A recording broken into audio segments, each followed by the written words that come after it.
So I want to welcome everyone and thank you for coming to our Brookledge doorway celebrating the new Joelyn's family home in this huge heart of radiant Roxbury. There's a saying in Spanish, toco el cielo, and it means to touch the sky. And 10 years ago this month, we opened the first Joelyn's home on Boston's Harbor, Long Island, and I ended my remarks of that celebration with toco el cielo. So today we start where we end because this journey to Roxbury is truly what it means to touch the sky. Goethe said, whatever you can do or dream, begin it, because boldness has genius and power and magic in it, so begin it now. So I'm Jonathan Scott, and on behalf of my business partner at Victory, if I'm the bricks, she's the mortar, amazing Sarah Porter, the entire Victory board, its chair extraordinaire Pam Feingold, and the genius and power and magic it took from so many here to dream this scheme from here to there. Rowboats of roses would hardly suffice for all you guests of honor, starting with the most honorable Mayor of Boston, Marty Walsh, and absolutely. And soon Governor Charlie Baker. But Mayor Walsh pressed the emerald green light for priority go, since life is what's at stake in this new home, named after a lady named Jo.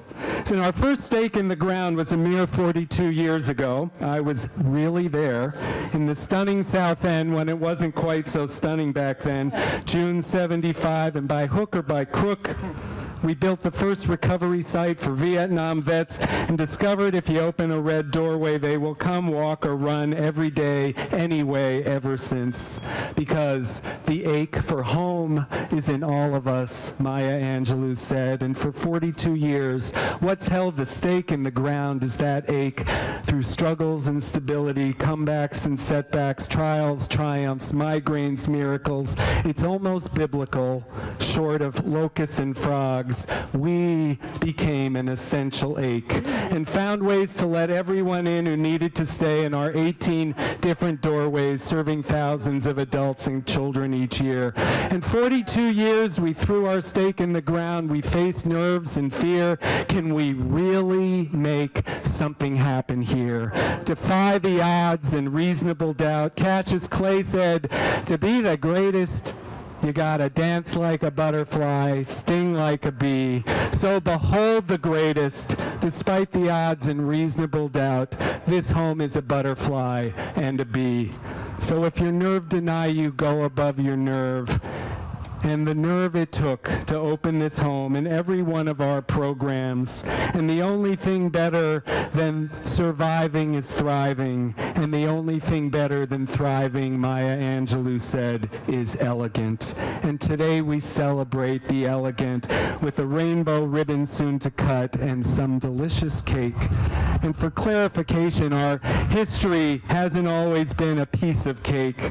To get ahead of the exploding epidemic of opioids, to make something happen, housing first, to channel rage against AIDS, addiction, alcoholism, poverty, and racism. It's biblical in a sense. It's revelations, marches and rallies, and testing our vocal cords on Beacon Hill, and testing our stamina and will. It's letters to the press and pressing for rights. It's chanting crowds, solidarity, united, proud. It's packing the State House to the rafters for this cause or that, sometimes singing till we're hoarse. God bless America, of course. So, no, it hasn't always been a piece of cake, running addiction treatment homes. But how sweet it is to say out loud, by hook or by crook, we all made something astounding today. New Joelyn's home for 24 women. The word is radiant. As the old woman in Capote's A Christmas Memory says, oh, buddy, I could leave the world with today in my eyes. All you buddies here now who put today in our eyes with your gorgeous shirts and your radiant names and lights, bright as Broadway, the staff, volunteers, and alumni of Victory who keep these doorways free and clear and safe when sometimes safe is just a hand to hold. Governor Baker, Marty Walsh, the spotlight's on you for another another emerald in Boston's emerald necklace for addiction treatment. You all deserve your names in lights: Marylou Sudders, Crystal Cornegie, Roger Herzog, Sheila Dillon. You are a rose in the million for all your efforts with all the odds to beat. Your names are written in the big bluebird sky. Victor Gravio, Jen Tracy, my sister Stephanie, my husband Dr. Mike, and elected leaders of this district who stopped by. Representative Liz Malia, I'd follow you anywhere, Liz. And City Councilor Tito Jackson, for all your incredible community action. The word today for you is only gratitude. DPH Director Allison Bauer, who was here from the very first hour with grants in another lifetime before DPH, and the talent and power of our building team. E for excellent, Essex Builders, exceptional edifice. S for the SETI and sensible Sarah Porter, Supremo Mark Davino. C for careful consulting of Connie Cogswell, and our courageous project manager, brilliant, talented Joy, otherwise known as Elizabeth Malloy, who took us from loss to bliss, side by side with our architect, who can take any wreck and magically restore whatever broken wings. Look how they soar. The design wizard, Michael Whitmore. So whatever you can do or dream you can do, begin it. Boldness has genius, power, and magic in it. Begin it now. Eastern Bank, who moves a mountain or maybe two for social justice, the spotlight's on you. And Alicia Verity of Bank of America too. And this show is starring you, Roxbury, right on cue, who welcomed us here. A cheer to Joyce Ferriero Bowling, Andrea Lang, Senator Diane Wilkerson outshines the sun, Louis Alyssa, and everyone at Garrison Trotter, Mrs. Owens Cooper Scarrett of Sonoma Maple Schuyler, Priscilla Smith at Washington Heights, Pat Mayo for Franklin Park's tenants' rights, Marilyn Anderson Chase, our Hutchinson Street neighbors, besides the United House of Prayer, and the team in blue at Area 2, community police. One hero for sure is Officer Moose Montero. Moose. There'll be that chant. All of you who have the nerve, who feel the ache, who discover, if you're lucky, the longest journey in life is only 6 inches, the distance from your head to your heart, who discovers this when you play your big part. Out of the mud grows the lotus. Out of ashes rises the firebird. Out of the South End 42 years ago, we staked the ground for the lives at stake and opened the door with a little red paint, as red as a hot tomato, the first victory with the instant rep, bold as the sun. If you have someone with nowhere to go, go to the red door, they take everyone. In the ancient language of the Mayans, there's a sacred lush land, Cien Can. It translates doorway to the sky. The ache for home brought us today to open this doorway to the sky, and saw the sky's the limit, as our founder saw from day one, unlimited possibilities if you keep the promise to take everyone in. The sky's the limit, so don't limit yourself. Stake the ground to change the day in innovative ways to fight the opiate craze. If the sky's the limit, don't limit yourself to one Boston neighborhood or a single public health crisis. We manage a dozen at once. We'll train you in Narcan here, because no resident ever has to fear HIV, Hep C, TB, or near death from crystal meth, head injuries, post-traumatic stress. It's what we do best through the doorway here. Be the first to say, if the sky's the limit, don't limit yourself. Take in everyone for who they are. A diamond, a rose, a star. When the only limit is our nerve, go above the nerve. Take on projects no one else dares. Open a door, all deserving care. Go above the nerve to know these aren't the problems of governors or mayors. They are our community's answered prayers. The nerve it takes to finally reach the mountain peak and look over the landscape with today in your eyes, to gaze upward where the sky's the limit, to open this doorway and let everyone in, to dream the scheme, to dance like a butterfly or sting like a bee, to say out loud whatever it took by hook or by crook. We all made something essential happen today. The words feel good to say, and the only thing better than good is gorgeous, and everything beyond gorgeous is almighty awe.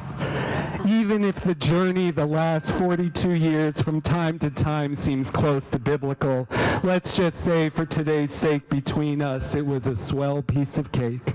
You are here because you felt the ache and all the things that make the strongest person break and brings you here as a last resort. Today's a kind of Joelyn's cheer.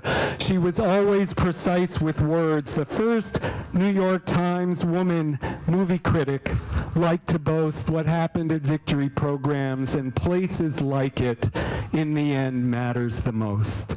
And what matters the most in the end, when the time has come to let go, all you've known and all you've touched and all the power concentrated in a 20-year AA medallion chip Joelyn clutched. They asked me to tell her before she goes, she was a very special rose, a spirit bigger than life. A home should be named after you. Please tell her that's what we want to do. And she heard my message loud and clear, closed her eyes. Not a writer's word left to mince in the end. No humor, no wit to expend. Well, she said at last, that's really something, isn't it? I'll tell you what else is really something between you and me. The community of women and dedicated staff, starting from the first Joelyn's home to radiant Roxbury. Amazing grace all the way. We communicate, commemorate, and dedicate this home to them today. For your journey can seem endless years from finish to start, or 6 inches long, the time it takes to travel from your head to your heart. And everyone here has done their part and told your stories, the long odyssey of addiction until the world began to listen and got us from there to here. We honor the storytellers and sellers of words and catchers of dreams, the writers and poets who help us scheme to see through the dark. The truth is what it means. Beth Healy, David Abel, Megan Irons, Yvonne Abraham, Adam Riley, and Deborah Becker, everyone here has done their part. Everyone here has hit the mark. Lori Manzelli and Dee Dee Edmondson, you gave every bit of your heart. Opening this home today is even beyond the most eloquent writer's words. So listen to the language of birds. Toco el cielo, Joelyn wrote her last day of life. If you reach up high enough, maybe once or twice in a life, you may be lucky enough to know what it feels like to touch the sky and see the perfect view and all you've done and all that's still left to do. This home is a fledgling bird with so many songs still to sing. Opening doorways is opening wings. Light as air, it's all in the breeze, the magic there. Ready to rise, to rise, to rise, until someone says, look, she flies. Oh, buddy, I could leave this world with today in my eyes. Thank you.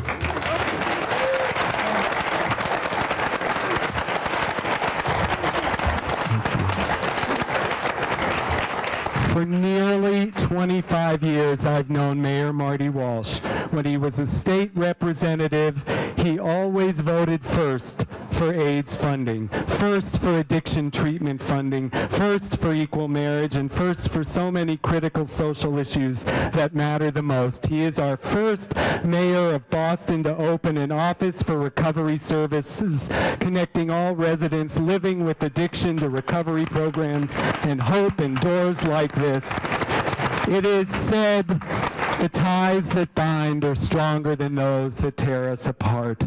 All is well always. For our mayor in this big emerald city who ties each Boston community together and lets them shine, our deepest gratitude to Mayor Walsh and his exquisite team for their partnership in opening this new recovery home in the huge heart of radiant Roxbury, a home where all is well always. Thank you for today, Mayor of Boston, Marty Walsh. I know, not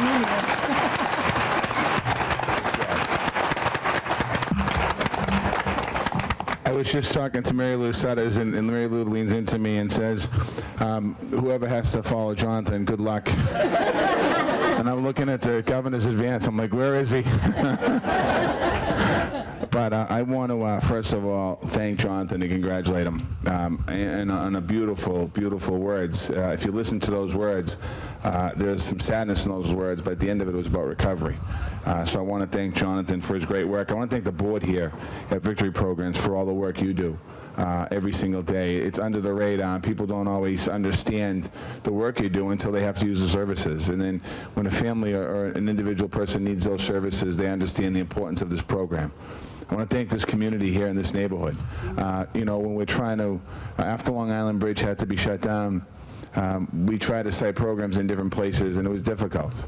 And people don't always understand, you know, oh, we don't want that in our backyard. What they don't realize is that people in their backyard struggle from drugs and alcohol in the whole community. But this neighborhood embraced Victory. Thank you for that.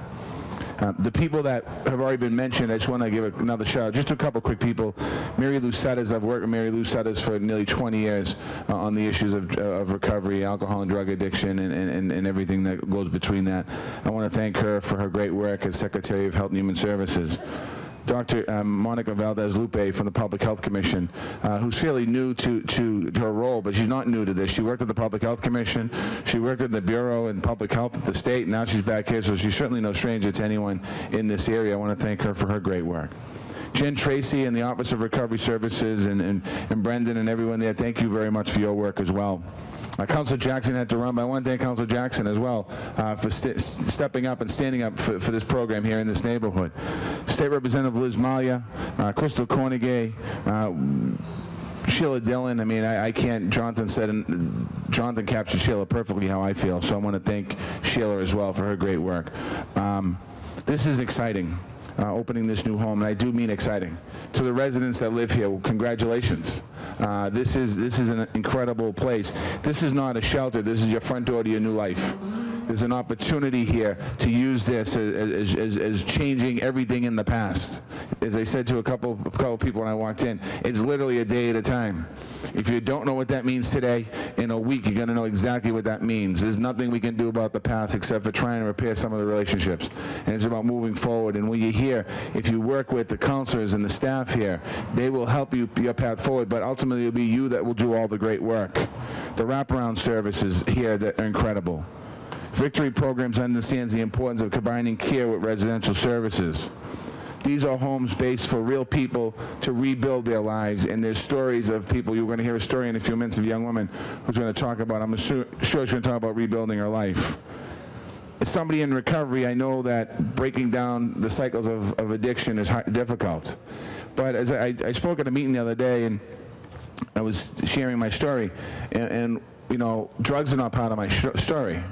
It's just simply booze. But when I talked about it, anyone who has an addiction or who's struggling, it's not the amount of drugs or alcohol that you put in your body that necessarily gets you to the front door all the time, because we all drank differently, we all created different disasters in our life. But it's that feeling inside of your heart, that empty feeling, that sadness, that not knowing where to turn feeling. And when I talk to another person in recovery or somebody who's sick and suffering out there, and we talk about that, that's the common theme. It's that feeling, that uneasiness of what do we do now? We did it again, or things like that. And there's real opportunities here. I've had the chance to meet people who struggle every single day. I'm inspired by their determination. People will come up to me and say to me, oh, you know, I'm really inspired the fact that you're the mayor of Boston and you're in recovery. And what I say back is, I'm inspired because you are working to make yourself a better life for yourself. And that's what this is really all about. That's what this program's all about. That's what Jonathan Scott and Victory Program, since I've known Jonathan, we have not really ever had a conversation about the Red Sox, the Patriots, the Bruins, or the Celtics. We've never talked about the weather. We've never talked about things. We've never talked about poetry, although if I'm looking for a poet laureate, I know where to go.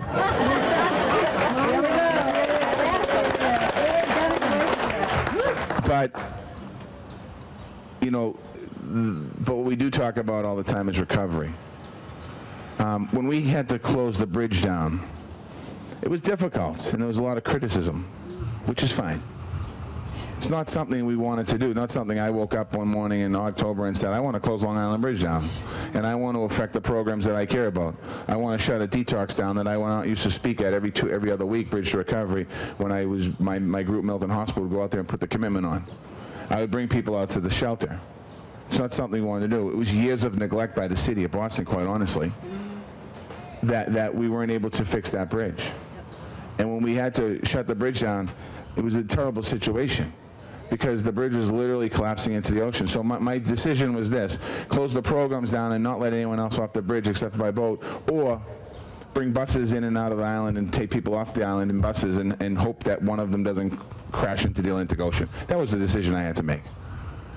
And since that time, when we made that decision, we've been working to make sure that we place all the programs. And this is basically the last program on the island that we had to place. And I know it was a long time waiting, but the persistence of Jonathan, the persistence of the board, and the persistence of the elected officials and everyone up here that made this happen today, in the long run, when you look at this beautiful home, things all happen for a reason. And somebody who's in recovery, or people that are in recovery here, things happen for a reason. You know, that last drug, whatever it was, happened for a reason. You ended up here. So things do happen for a reason. Now we have an opportunity to continue to build off the momentum that we have, whether it's the Office of Recovery Services or the work that Marylou Sudders is doing, or that Liz Malia is doing, or that the governor's doing, or that people are doing to continue to make sure that we support transitional and permanent housing for recovery services. You know, just because this is open doesn't mean we stop. Because this is open, we got to continue to move forward. We need to be all over our city, and we need to make sure these programs are all over our city, not just on Long Island. Because we had a homeless shelter on Long Island that we hid that problem. We took the problem out every night and we hid it out there. And then in the morning we brought them back, brought the homeless folks back and dropped them in the street, and then at night we'd take them out and hid it again. And what the closing of the bridge has done is made us look at our efforts. And the day before the bridge was closed, we didn't have a full array of programs for our homeless folks. We didn't have an Office of Recovery Services. We didn't have the investments that the governor and the legislature made. We didn't have a lot of things we have today. So we need to continue to move forward. As mayor, and as I think I can speak for the council and a lot of us, I'll do everything I can to help struggling people with addiction, trauma, and homelessness. That's our role. I was asked yesterday, and I'm going to end with this. I've been asked the first year, after my first year as mayor, people say, what's your greatest accomplishment? And who knows what the greatest accomplishment is? You know, we built this, we're doing this, we're doing that. The second year, they asked me the same thing. And then the third year, they asked me again. And when I thought about the third year, I really thought about the answer to that question. And my answer was this. My answer was, one of the proudest things that we have done as administration in the last 3 years is house 1,146 chronically homeless people in the city of Boston. That's what I'm proud of. And when I talk about addiction, many of those folks that we've housed are addicts and alcoholics. And any one of us in this room that's in recovery, and there's a lot of us under this tent and up here, when the booze and drugs comes out of the system, the chaos of that person's life goes away. And they're able to fix the wreckage of the past. And because of Jonathan's persistence and not giving up and making sure that he found a place to reestablish his program, he is going to give many, and the board is going to give many, many other dozens and hundreds and thousands of women the opportunity to be able to rebuild their life one day at a time. Thank you. Thank you, Mayor Walsh. We couldn't have done it without you. And everybody who speaks gets beautiful, brand new office art, courtesy of Victory Programs. So thank you, Mayor. There's no public servant position in the state that has to juggle the staggering complex physical and mental health and wellness of every individual in the Commonwealth than our Secretary of Health and Human Services, Marylou Sudders. She is the smartest one I ever did know. But more than smart, the Talmud says the highest form of wisdom is kindness. She is the highest form of wisdom, who cares so deeply because she sees so clearly. Marylou, I'm embarrassed to say I only have a plaque for you when your name really should be written in the big blue sky for all you are and all you do and do and do. No pressure, no diamonds. So thank you for this gem. Amen, Marylou.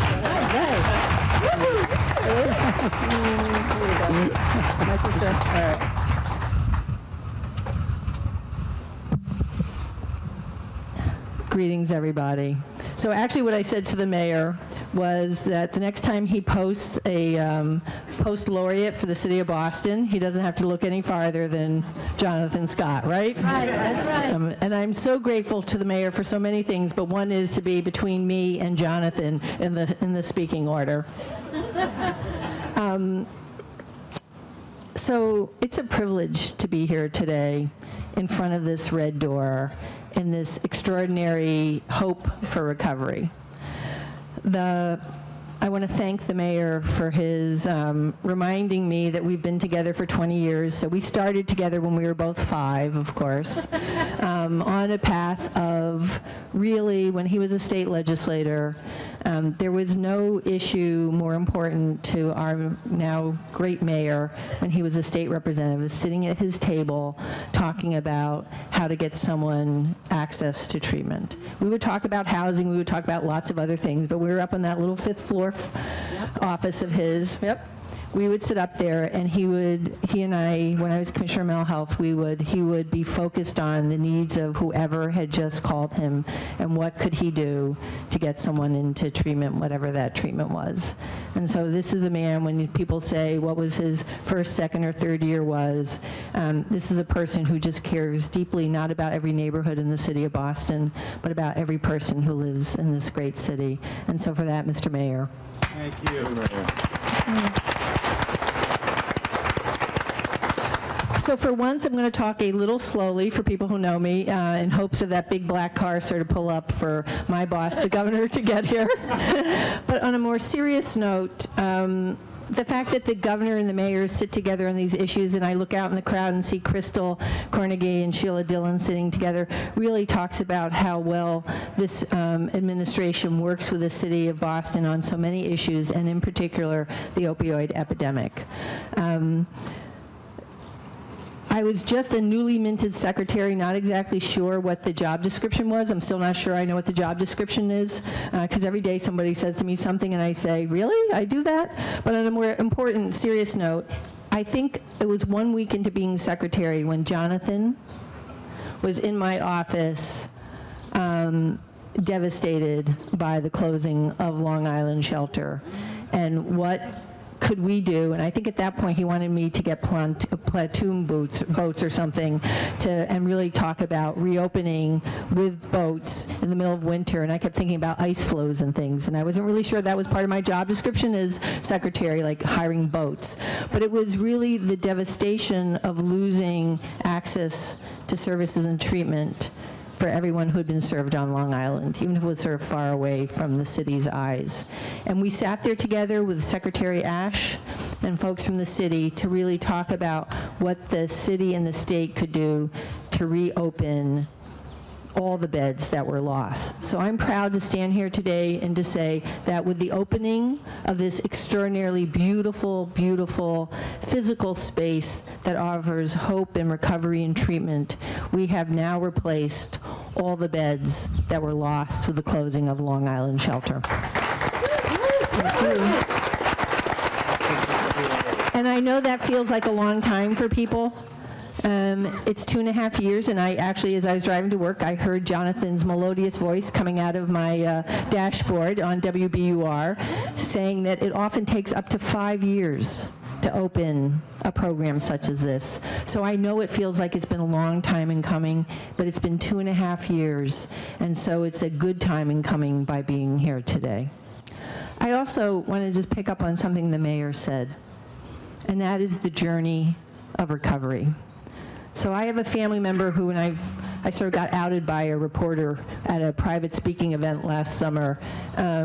So I have a family member who I rushed to their house in New Jersey to experience them being Narcaned back from an overdose last summer. And I was with her this past weekend, and she thanked me for saving her life. And what I said to her was, I didn't save her life. She saved her life. I opened a door. It wasn't a red door, but I opened the door at the time that she was extraordinarily needy, obviously, for treatment. And then after she said I jailed her, I told her I'm holding on to that text, but that she allowed herself to get treatment for her addiction. And I can stand here today and tell you that she is in the early stages of recovery. She is putting her life back together. She's getting the treatment and the supports that she needs to be well. And that is what this extraordinary place has to offer. It opens the door to treatment and recovery and the opportunity to heal and get on with people's lives. So with that, this administration will always stand with this community in finding healing for individuals, because we also know that behind almost all addictions also underlies a mental health condition, anxiety or depression, and we need to bring those systems together so that when people heal from their addictions, it opens up I'll take that ice cream. It opens up that opportunity for really full health. So Jonathan, we will always stand with you. I'm always grateful to be between you and the mayor. But today is a day about celebration and hope in this great city and the great Commonwealth of Massachusetts. And it's also acknowledgement of how much more we need to do together to really end this epidemic of opioids and to heal people from underlying mental health conditions. Thank you so very much for having me. Thank you. Thank you, Marylou. Just amazing. So they say if it takes a village to raise a child, it took the entire Commonwealth to build this building. And when I need help from the Commonwealth, there's one person I always go to first, and that is Representative Liz Malya, who's also my representative in Jamaica Plain, as well as this district here in Roxbury. She has been the leader at the State House around our substance addiction budget. She is there for everybody at Victory Programs. I am so honored to welcome Representative Liz Malya today to this opening. Thank you so much. This is going to go on a very special place in my office. This is the real deal. This is the real deal. Some of us think about accomplishments we could make or should make, and problems that we might solve or have solved or haven't solved. Come here, and I'm hoping I'm invited back for some different events, because I do a lot of work and I know a lot of people in this community. I want to remember that this is basically the pushback against all the negative things that we all see. If you think back, you know, each of us who's spoken a little bit about the personal part of the addiction journey. For myself, that involved losing a sister maybe 35 years ago, who was a very bright, sharp young woman. She was a nurse. She loved her work. But I also had my issues with drugs and alcohol, and I didn't understand what happened. She committed suicide, and I couldn't for the longest time get a handle on what that was. I'm learning day by day, And being here today is a way for me to be able to say, this is really the answer. And if only those of us who've lost family members ahead of time had been open to or had available to us the gift of recovery and of the support services that recovery brings to it. We've done an incredible amount of work in Boston and in the state of Massachusetts over the last few years especially, trying to expand the network of services because we didn't understand what was happening when the opioid crisis took off. We have a better idea now. We still have an incredible need for an infrastructure. We have especially for programs like Joelyn's House. And until we are able to find the will and the way to do that, we do not have answers to the questions of what happens when someone loses hope and overdoses or commits suicide or gives up. We need to do that. We need to continue to strive to do that. And the people who are all out here today, the women who are part of this program, are, in my mind, the real linchpin for all of us to stay connected to, because you are the ones who are helping to build an incredible system that needed state money, city money. It needed leadership like our governor, our mayor, our Health and Human Services Secretary, the Speaker of the House, the Senate President. We needed all those leaders to work together, but we need now to stay focused on what happens from today on in this place has to happen everywhere in the state of Massachusetts. It has to be accessible to people. It has to be accessible.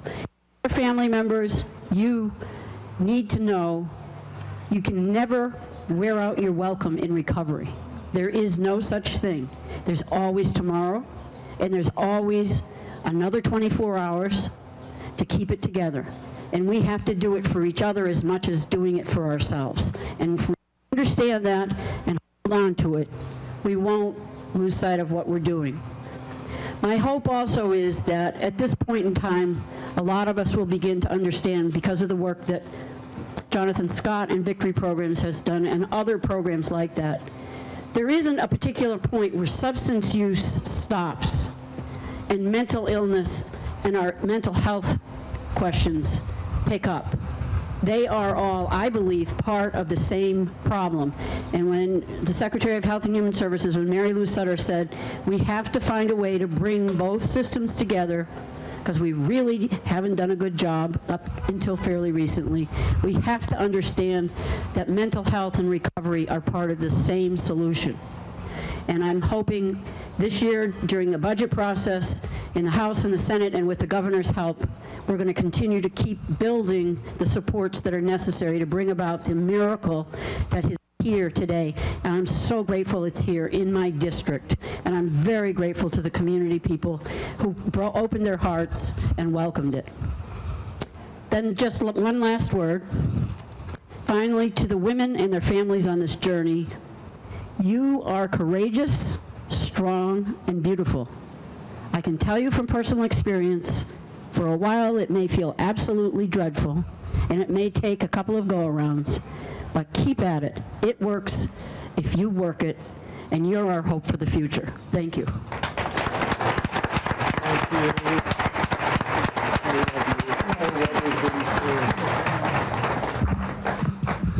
So I've put the governor in the blazing hot sun, and I'm sure he's saying, oh, let me move. This is 42 years at Victory Programs. This is the first time a governor of Massachusetts has come to one of our openings, and I want to say Governor Charlie Baker has come because he is the national leader confronting the opioid crisis. This is the same man, I want to say, this is the same man I saw take off his suit coat, roll up his sleeves, sit quietly hour after hour at the State House while community panels talked about the incomprehensible ravages of opiate addiction. He took the time, he made the effort to listen to every person who stood up at the mic to tell their stories from desperation to amazing grace, and taking notes on the ideas and interventions and visions that we need to win this race. I want to say, you know, Governor Baker, I said to Liz Malia, it didn't take a village to build this group home. It took the entire Commonwealth. And you know better than anybody, it doesn't take a village to change public health policy and legislation. It takes the whole Commonwealth behind you. We are behind you, Governor Baker, in what we face and what you are doing with the most comprehensive measures in the country you are testing to combat the opiate addiction. Your outstanding team in the wings who make this program for women in recovery possible, starting with Secretary Marylou Sudders, Crystal Cornegie, Roger Herzog, Commissioner Burrell, the most incredible director of the Bureau of Substance Abuse, Allison Bauer. As Graham Nash once sang to Joni Mitchell, our house is a very, very, very fine house. Thank you, Governor Baker, and your team, Guardians of the Galaxy on planet Massachusetts, for this very fine house.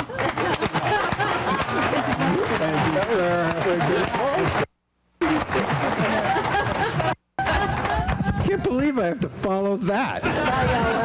You missed it. Was it even better before? All right. Well, I'm going to make this really simple. Whatever they said, okay? I do want to say just 3 quick things. The first is I'm pleased and I'm honored to be here. And I know for everybody involved, this was a very difficult and complicated process, but the persistence and the determination and the diligence that people showed to stick with it and to find a way to create the solutions that we lost when the bridge went out is a real tribute to the city, it's a tribute to the community, and it's a tribute to the folks on our team and the folks who support Victory and Victory programming to get this done. And I'm honored and thrilled to be here today as part of this celebration. The second thing I want to say, because Jonathan talked about it, this issue just found me. I mean, I didn't run for office thinking this is going to be one of the things I was going to spend time and focus on, but it just came up everywhere I went. And I'd never seen anything like that before. And most of the time it came up with people coming up to me after an event or after a town hall or whatever it was and saying, "You're a healthcare guy, aren't you?" I said, "Well, yeah, sort of." And they would then tell me some story. Said, "I got a friend," and they would tell me a story, and I would try and help them with wherever it was they wanted to go. And I finally realized that I needed to give people permission to speak about this, that they weren't comfortable talking about it publicly. So I started talking about it in my remarks and saying this is an issue that I was hearing a lot, and I wanted people to share. And even with that, most of the time, people still just came up and talked to me afterwards, although then they started talking about their son, their daughter, their mother, their father, and the stories got a lot more real. And I think, you know, Representative Maya, you know, your comment about the people who are in recovery and the people who are fighting their way to recovery, it requires an enormous amount of grit and determination and perseverance and character. And I think sometimes people forget that. You know, one of the things we always teach and preach to children is it's not where you start, it's where you finish, okay? But then we forget about that message sometimes when we're talking about people who are dealing with addiction. Well, gosh darn it, it's not where you start, it's where you finish. And to all those who are either fighting to stay clean or have managed to become clean, you have traveled a very harrowing and difficult path, and you are to be congratulated for your willingness to step up and play and find a better path to live your life and to be successful.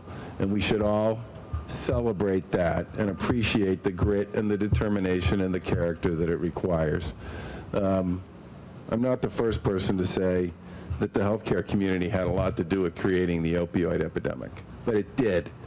You can't write 80% of the world's opioid prescriptions when you only have 5% of the world's population and not expect there will be consequences to that.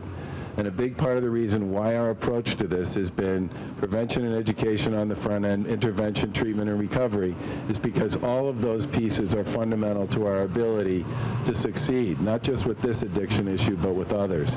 And I'll just stop with one quick story, which is one day I was in the car, and I talked about this several times after the election. I think this was even before we took office. And I was talking about setting up this this task force with Marylou and others. And by the way, she's pretty good, don't you think? Hey, you got it.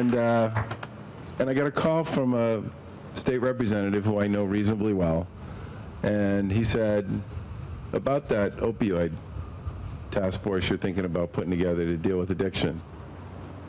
And then he just stopped talking. I'm sitting there like this with the phone, and there's no sound. And I've had enough of these conversations to know why there was no sound. It's because he couldn't speak, because he was crying. Now eventually, so I said, it's okay. It's okay. Just take your time. And then he started to sob. And then eventually, he got to the point where he could say, I need to tell you about my son. And I just thought, over and over and over again, it affects everyone. And the sooner we come to accept, recognize, and realize that, we will understand that this is an us issue and not a them issue. And we will continue to build the kind of programming and take the approaches here in the Commonwealth that can help beat this down.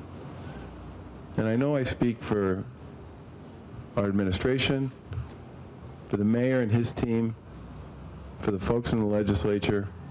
We are going to continue to be with you and to beat this one down, because it is a human story issue. Each story individual, each story its own story.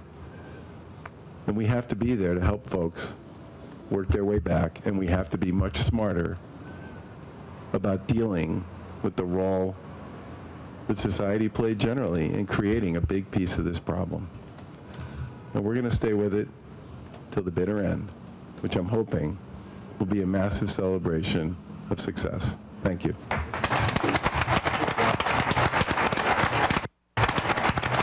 Thank you, Governor Baker. You are just outstanding. You outshine the sun, really, and with Mayor Walsh and Governor Baker, taking this on as a priority, we are destined to see so many great interventions for so many people. We have a ribbon cutting, and we have a few more people to thank. And I know that the mayor and the governor have a really busy day ahead of them. But if I can ask them to just hang on for a few more minutes, because some of these are their team we want to thank and acknowledge. I want to first say that when we left Long Island, the biggest concern once we had placed all the women into treatment programs was financially, how were we going to manage it?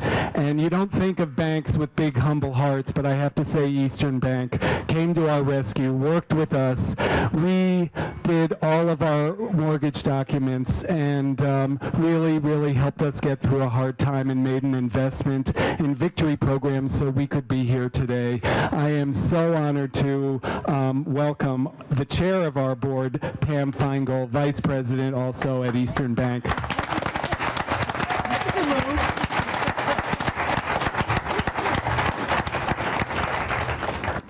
Today, as president of the Board of Victory Programs, I have the privilege today to thank three of my heroes. Crystal Cornegay, Undersecretary for the Department of Housing and Community Development for the Commonwealth of Massachusetts. Sheila Dillon, Chief of Housing and Director of Neighborhood Development for the City of Boston. And Roger Herzog, Executive Director for the Community Economic Development Assistance Court. We are so fortunate to have these three very important agencies run by people who get it. Their understanding of the issues, their compassion to do the right thing, and their stewardship of the Commonwealth's and the city's money make us proud.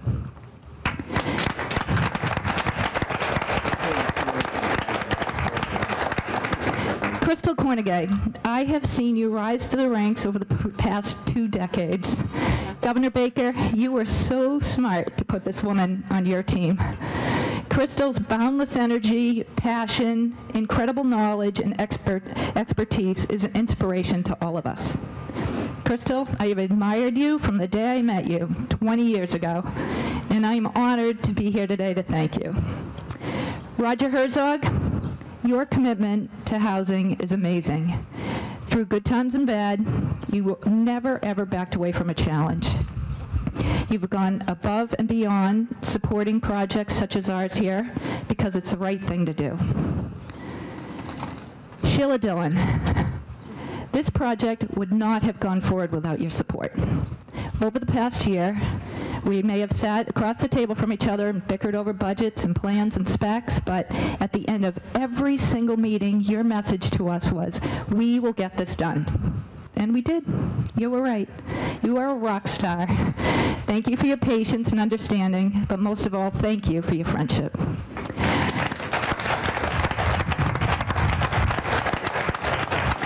I'd like to invite Crystal, Sheila, and Roger up to accept a token of our appreciation.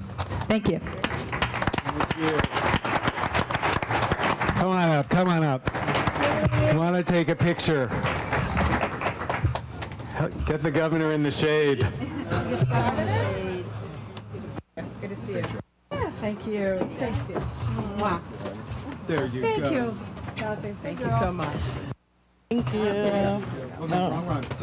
Oh, sorry, switch. We're messing up here. Okay. All right. Thank you. Okay, picture. We'll do a picture.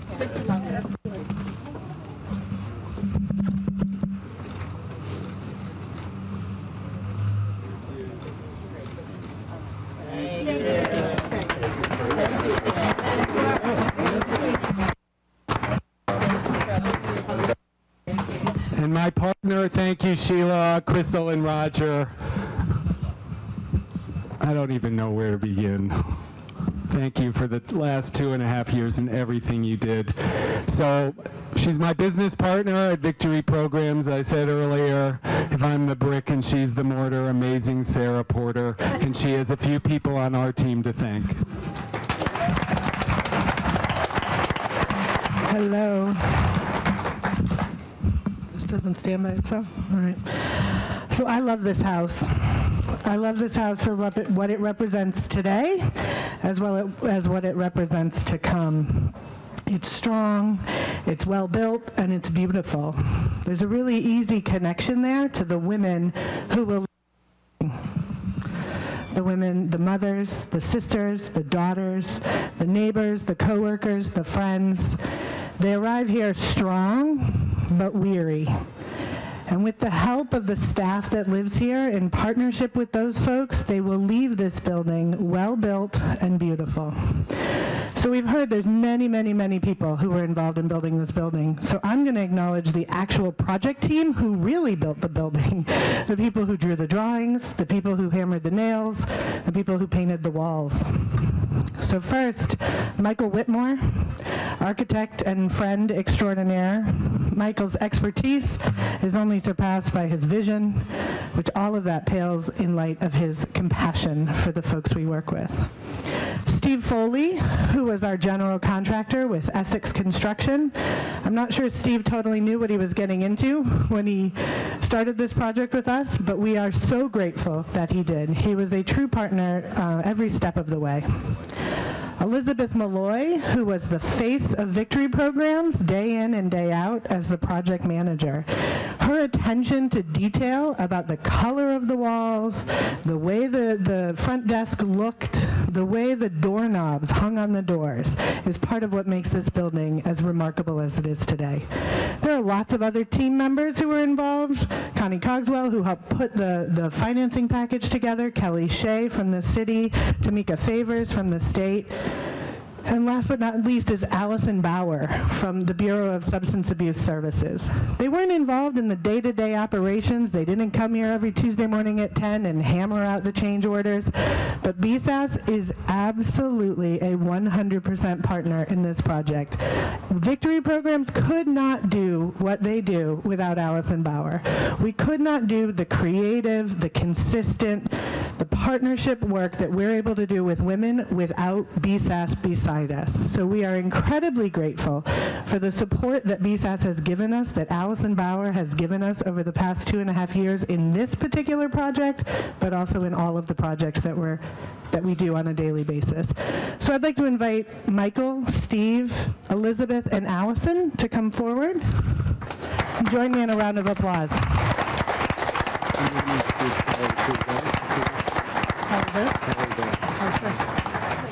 Nice job. Hi, thank you.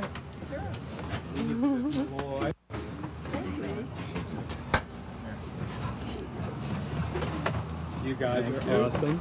There you go, Michael. All right.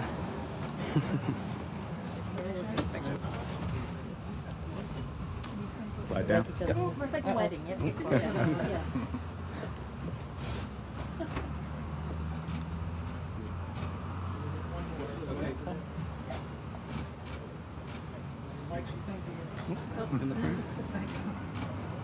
Thank you.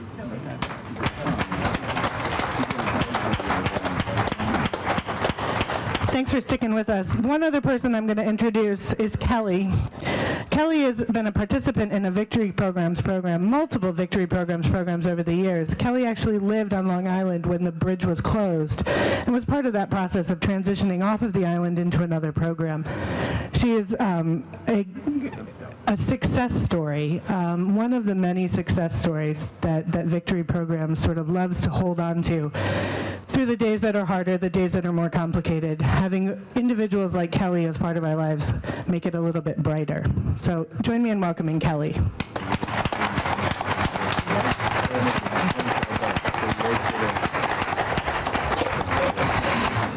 Hi, my name is Kelly, obviously. I'm sure you all know we're in the middle of an opiate epidemic. I continue to lose friends from addiction, and it seems like it's not going away anytime soon. I myself know addiction because I'm a recovering alcoholic, and I was a client at Joelyn's at the time of the evacuation. Before entering long-term treatment, I had tried detox several times. I had tried IOP, AA, but my way, not the way it was laid out, and outpatient treatment, but nothing seemed to work for me. I was at a point 3 years ago where I had no control over my drinking. I had lost all trust in my family. I was barely holding on to a job, sick, homeless, and I had just lost my only son, yet the custody of him, a few months before. After entering a detox once again, I was placed in a holding and finally able to get a bed at Joelyn's. I had no idea what to expect. It was like for the first time ever, I felt emotions, anxiety, guilt, sadness. It was heartbreaking.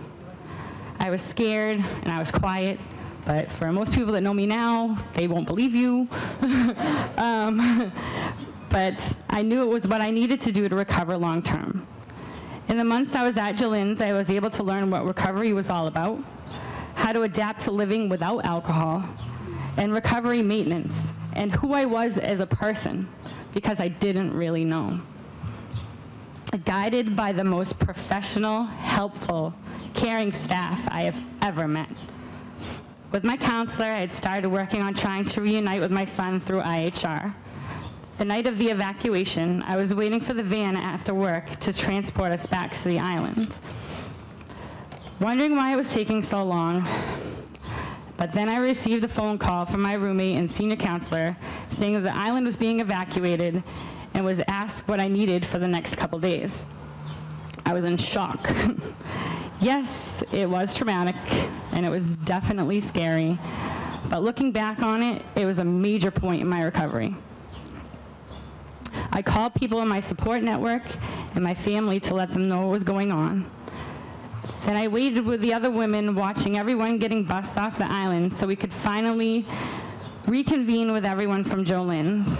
I didn't know what was going to happen, but at that point, I had definitely made the decision to stay. I didn't know where I was going, but I knew I didn't want to go back to where I was before. I wanted my recovery more. All of us who stayed were able to be placed. Some women went to Women's Hope, some to Shepherd House, and myself and a few other women who were working went to a hotel for the night. After that, the few of us were placed in Victory House, which they were so great and shut down the floor for us. And they were amazing. And I was finally able to get a bed at Shepherd House. We had some of the Joelyn staff follow us to work there as well, which made everything comfortable. At Shepherd House, I was able to finish the rest of my treatment, and with the help, advocacy, and many, many phone calls and letters, right, Jackie, from my counselor to IHR, I was lucky to have found a spot in Victory Program's Portis Family Home, and was finally able to be reunited with my son.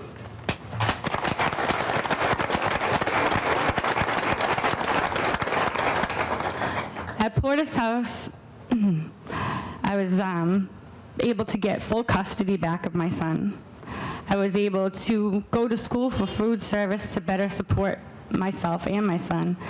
And with their help, this past November, I was able to finally obtain permanent housing, which I've never had of my own.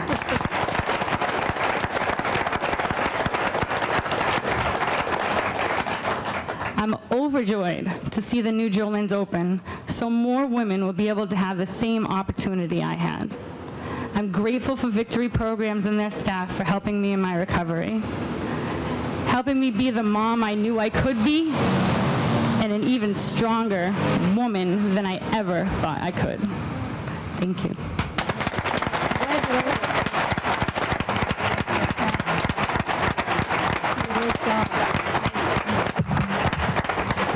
The 12th step says, having had a spiritual awakening, we tried to practice these principles in all our affair and carry this message to others. And Kelly, you are everything that the 12th step says. Thank you for being here. We have one song to sing and a ribbon to cut. Ready, set, go.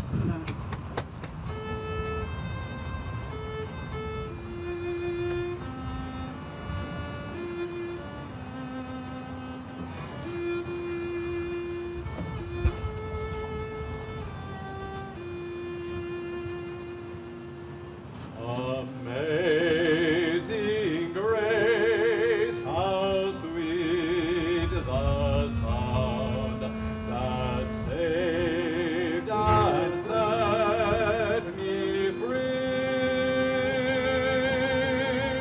I once was lost, but now I'm found, was blind, but now I see. When we've been there 10,000 years, bright shining as the sun, we've no less days to sing God's praise than when we first begun.